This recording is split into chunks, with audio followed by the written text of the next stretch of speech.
नमस्कार मित्रांनो, मी तुकाराम सुरनर जी.आर. आणि योजना या यूट्यूब चॅनलमध्ये आपल्या सर्वांचं स्वागत आहे।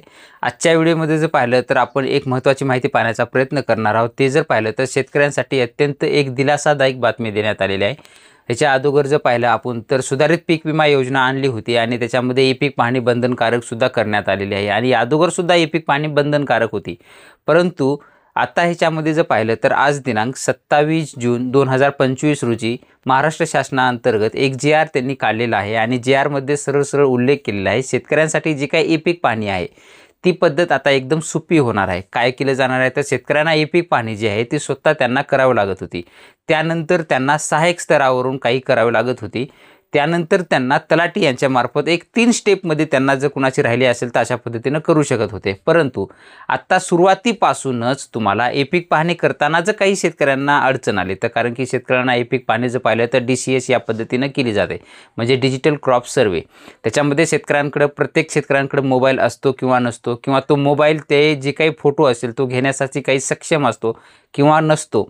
अशा पद्धतीने अनेक पद्धतीने शेतकऱ्यांसाठी ई-पीक पाहणी करण्याची मोठी अडचण येत होती आणि त्याच अनुषंगाने आता ई-पीक पाहणी करताना तुमची ई-पीक पाहणी सुरू झाल्यापासूनच तुम्हाला संपेपर्यंत तुम्हाला त्याच्यासाठी एक तलाठी सोबत त्यांच्या एक सहाय्यक म्हणून मदतनीस त्यांना देण्यात आलेला आहे। तर नेमकं काय सविस्तर माहिती आहे, कशा पद्धतीने ह्याचं वर्कआउट होणार आहे ती सविस्तर माहिती आजच्या व्हिडिओमध्ये आपण पाहण्याचा प्रयत्न करणार आहोत। तर चला आजच्या व्हिडिओला सुरुवात करूया।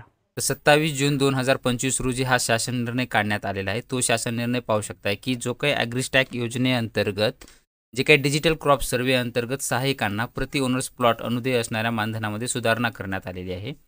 त्याच्यामध्ये जर पाहिलं तर राज्यातील कृषी क्षेत्रात डिजिटल सेवांचा वापर करून शासनाच्या विविध योजनांचा जलद गतीने व परिणामकारकरित्या लाभ देण्यासाठी शेतकऱ्यांना हे सुलभ होणार आहे। याकरिता केंद्र शासनाची ॲग्रिस्टॅक योजना जी आहे त्या योजने राज्यात राबवण्यासंदर्भातील शासन निर्णयाला मान्यता देण्यात आलेली आहे। सदर योजनेअंतर्गत राज्यातील शेतकरी माहिती संच म्हणजे फार्मर रजिस्ट्री, हंगामी पिकांचा माहिती संच म्हणजे क्रॉप झोन रजिस्ट्री व शेतांचे भूसंदर्भीकृत म्हणजे जिओ रेफरन्स लँड पार्सल जो काही आहे यांची माहिती संच असे 3 पायाभूत माहिती संच तयार करण्यात येणार आहेत।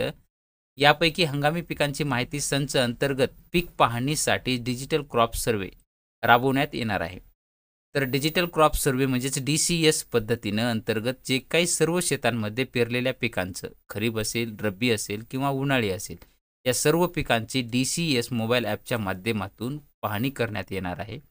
DCS या मोबाईलचा ॲप शेतकऱ्यांद्वारे प्रथम वापर करण्यात येतो, त्यानंतर तलाठी यांनी त्यांच्या गावात तालुक्याच्या ज्या काही तहसीलदारकडून नेमलेल्या सहाय्यकांच्या माध्यमातून उर्वरित पीक पाहणी पूर्ण करून घ्यावयाची आहे। म्हणजे सर्वप्रथम शेतकऱ्यांनी करायची आहे, त्यानंतर तलाठी यांच्या मार्फत जे काही तहसीलमधून नेमण्यात आलेला सहाय्यक असणार आहे त्यांच्याकडून तुम्ही राहिलेल्यांनी करून घ्यावयाची आहे।